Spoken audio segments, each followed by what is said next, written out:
پرسکون گاؤں میں ایان نام کا لڑکا رہتا تھا۔ وہ نہایت ذہین اور خواب دیکھنے والا بچہ تھا۔ اسے رات کے وقت آسمان پر جھلملاتے تارے دیکھنا بہت پسند تھا۔ ہر رات وہ آسمان کے نیچے بیٹھ کر سوچتا کہ یہ تارے کیسے بنتے ہیں، ان کی روشنی کیوں اتنی خاص ہوتی ہے، اور کیا یہ ممکن ہے کہ کوئی ان تاروں کو چھو سکے۔ ایان کے دوست اکثر اس کے خیالات کو مذاق میں اڑا دیتے تھے۔ وہ کہتے، ایان تم ہمیشہ عجیب خواب دیکھتے ہو، تاروں کو کوئی نہیں چھو سکتا، وہ صرف دور سے دیکھنے کے لیے ہیں۔ لیکن ایان کو یقین تھا کہ کچھ نہ کچھ ایسا ضرور ہو سکتا ہے جو دوسروں کے لیے ناممکن ہو۔ ایک رات جب ایان باغ میں بیٹھا تھا، اچانک آسمان سے ایک روشنی کا گولا زمین پر گرا۔ وہ چونک کر کھڑا ہو گیا اور ڈرتے ڈرتے اس جگہ گیا جہاں روشنی پڑی تھی۔ قریب پہنچ کر اس نے دیکھا کہ ایک چھوٹا سا تارا زمین پر پڑا ہے جو مدھم روشنی دے رہا تھا۔ ایان حیران ہوا، لیکن اس کی حیرت بڑھ گئی جب تارا بولنے لگا۔ تارے نے کہا، میں آسمان سے گر گیا ہوں اور واپس نہیں جا سکتا۔ اگر تم میری مدد کرو اور مجھے واپس آسمان تک پہنچا دو تو میں تمہاری زندگی بدل دوں گا۔ ایان نے کہا، میں تمہیں کیسے واپس پہنچا سکتا ہوں؟ میرے پاس نہ کوئی سیڑھی ہے اور نہ کوئی جادوئی طاقت۔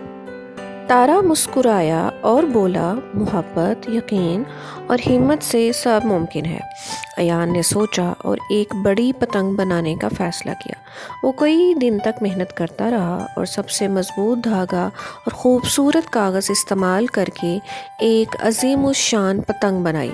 جب سب کچھ تیار ہو گیا تو ایان نے تارے کو پتنگ کے ساتھ باندھا اور پوری طاقت سے پتنگ کو ہوا میں اڑانے لگا۔ وہ بہت محنت اور لگن سے پتنگ کو آسمان تک لے گیا اور آہستہ آہستہ تارا واپس اپنی جگہ پر پہنچ گیا۔ تارا جاتے وقت یہ بول کر گیا کہ ایان تم نے اپنی نیکی اور ہمت سے یہ ثابت کر دیا کہ تم خاص ہو۔ تمہارے انعام کے طور پر اب تم ہر رات تاروں کی کہانیاں سن سکتے ہو۔ ہر تارا تمہیں اپنی کہانی سنائے گا اور تم دنیا کے سب سے بڑے قصہ گو بن جاؤ گے۔ اس کے بعد ایان ہر رات آسمان کے نیچے بیٹھتا اور تاروں سے کہانیاں سنتا۔ وہ ان کہانیوں کو گاؤں کے بچوں اور بڑوں کو سناتا اور جلد ہی وہ پورے علاقے میں مشہور ہو گیا۔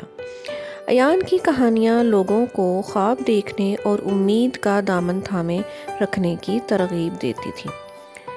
تو اس کہانی کا سبق یہ ہے بچوں کہ یہ کہانی ہمیں سکھاتی ہے کہ یقین، محبت اور ہمت سے ہم وہ سب کچھ کر سکتے ہیں جو دنیا ناممکن سمجھتی ہے۔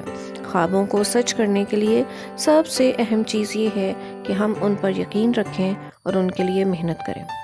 تو یہ تھی آج کی کہانی، امید ہے ضرور پسند آئی ہوگی آپ کو۔ اگلی کہانی تک کے لیے مجھے اجازت دیجیے۔ اللہ حافظ۔